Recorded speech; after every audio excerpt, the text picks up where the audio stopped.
जी। अब हमारे साथ बलविंदर सिंह जी बाजवा, उप प्रधान राष्ट्रीय भारतीय किसान यूनियन, जिनका बहुत पुराना इतिहास है और सिख मर्दाएं उनके इतिहास के जानकार हैं। हाँ जी। हाँ जी, ऐसे है जी। मैं पहले आपको फतेह अर्ज करता हूँ, वाहिगुरू खालसा फतेह। सवाल ऐसे है कि गुरु गोबिंद सिंह जी एक इतनी बड़ी काबिलियत इस दुनिया में हुए हैं, जो गुरु भी थे और गुरु का ज्ञान लोगों को बांटा भी। उनके पास भाई नंदलाल गोहिया था, जो अफगानिस्तान से आया, बहुत बड़ा राइटर था। पहला वो औरंगजेब के पास भी रहा, लेकिन वो किसी तरह जो चला गया। गुरु साहब के को भी उसको बात जीवन में अच्छा लगा। उन्होंने गुरु साहब ने कहा भी आप बड़ा लिखारी है, बड़ी बछाएँ 18 बछाएँ जानता था, तो तू जो भी लिखे कर। तो उन्होंने उस टाइम गुरु साहब ने कहा भी आप एक रस्म ग्रंथ लिखना है, वो आप मैं बोलूँगा जो लिखना है, लेकिन आपने इनकार नहीं करना, जो मैं कहूँ वो लिखते रहो।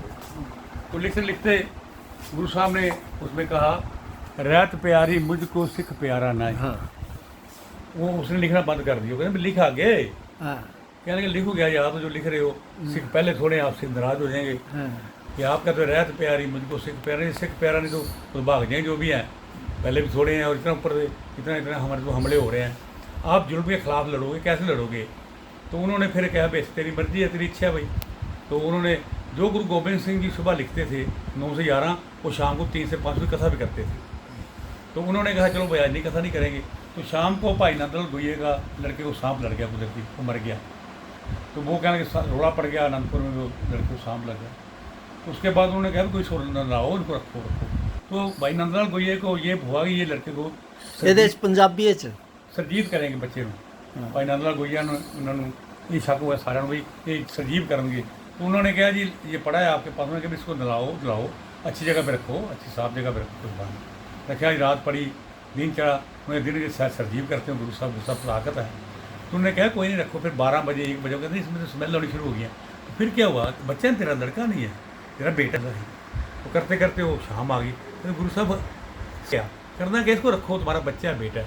कहते ये नहीं रह सकता। क्यों नहीं रह सकता? इसमें स्मेल आ रही है, ये डेड बॉडी हो गई है। इसी तरह गुरु साहब ने कहा अपनी बात लिखो करो, जो आप लोग कहते लेने वो बात यही है। मैं ऐसे ऐसे सिखूँगा, क्या करूँगा, जिन्हें कोई रहत है नहीं, नाम सिख को आते हैं, रहत है नहीं। इसलिए ये बड़ा जरूरी है। गुरु साहब ने जो हमें ये उपदेश दिया, सिख होना बहुत ऊँची अवस्था का नाम है, सिख बनना अवस्था का नाम है, सिख एक बड़ी बड़ी विचारधारा का नाम है। सिख जो है वो भगवान एक भगवान ही है, समझ सिख जो है। तो ये हिसाब लो जो भगवान है वो कितनी बड़ी उसका मान होता है, कितनी उसकी सहन शक्ति होती है, कितनी सहनशीला होती है।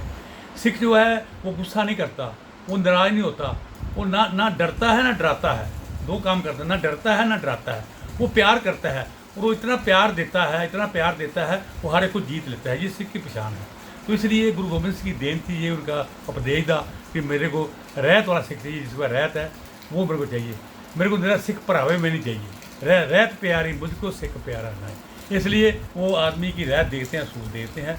ये उनकी गुरु साहब की देन है। वाहिगुरू जी का खालसा, वाहिगुरू जी का। हमारे सरदार बलविंदर सिंह जी बाजवा जो सिख मर्यादाओं के जानकार हैं और उन्होंने बड़े संघर्ष, भारतीय किसान यूनियन का एक तरह से संस्थापक है।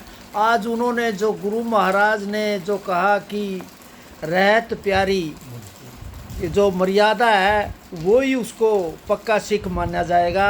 और हम पूरी तरह से 10वें पातशाही गुरु महाराज की मर्यादाओं का आदर करते हैं और उनके ऋणी है कि इस देश में अगर जो सनातन धर्म है, हिंदू धर्म है, उसको बचाने के लिए गुरु तेग बहादुर, गुरु गोबिंद सिंह जी के बच्चे और इतनी कुर्बानियाँ की, उसके लिए हम ऋणी रहेंगे।